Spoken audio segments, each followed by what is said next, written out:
ma olen juba mõnda aega mõelnud selle peale, et kui kõik ümberringi, kui natukenegi süveneda, on selline pigem pessimistlik ja midagi sellist lootusrikast ja ilusat tulevik nagu justkui ei paku. Et siis, mis üldse nagu teha või mis selle kõige mõte on?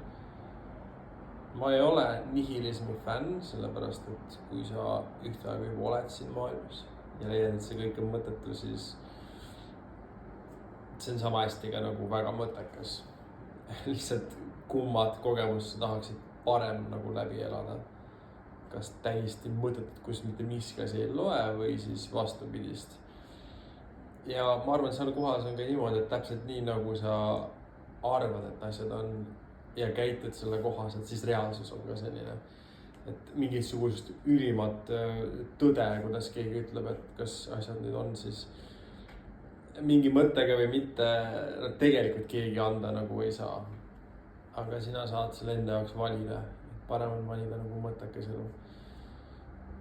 Ja kui nüüd mõeldagi selle vaatenurga otsast, millest ma alustasin, et kui kõik tundub üsna selline lootusetu ja kõik läheb juba kalliks ja inimesed, ma ei tea, petavad ja valetavad ja varastavad ja Eestis on ilm halb kogu aeg ja midagi sellist, et mida siis üldse teha, siis ma arvan, et oma hinge ja vaimu eest hoolitseda.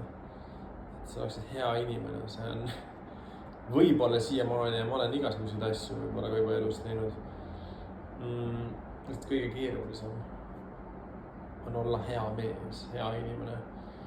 Et sündides me saame kaasa palju asju enda vanemad, et mingid probleemid, mida nemad oleksid pidanud võib-olla kuidagi lahendama või lahti harutama, aga võib-olla pole suutnud seda teha ja annan need sulle edasi ja siis sa saad enda temperamendi muidugi, mis on ka ainulaadne, koos siis mingisuguste, ma ei tea, või taha väga siin vastutust enda pealt nagu ära visata, aga kindlasti põlvkondlikud traumad, kui sellised asjad eksisteerivad ka.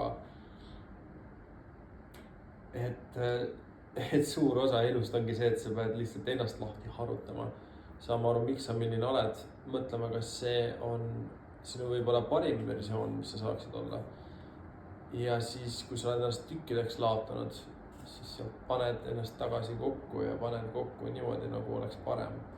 Ja võib-olla mõned tükid sa pead välja vahetama, mis ei sobi päriselt selle hea inimese kontseptsiooniga või enda parima versiooniga. Ja võib-olla mõned tükid sa pead üldse juurde sinna vormima, aga niimoodi enda ehitamine käib ja midagi lihtsalt seal kindlasti ei ole. Ja ma arvan, et see on piisavalt mõttekas. Sellel on piisav, ma ei tea, väärtus, vajalikkus või sa päeva lõpuks saad lihtsalt seda tegevust vaadata kõrvalt ja öelda, et sellel on mingi sisukus, et mu elul on mingisugune mõte, siis olla hea inimene.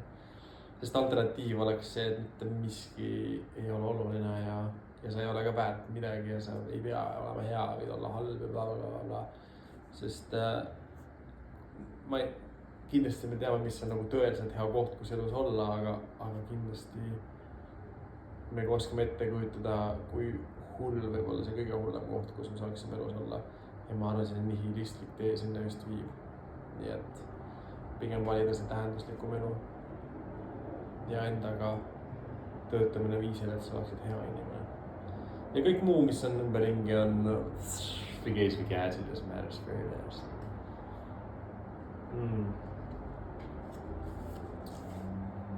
Pühapäevad ei olegi nii hullud.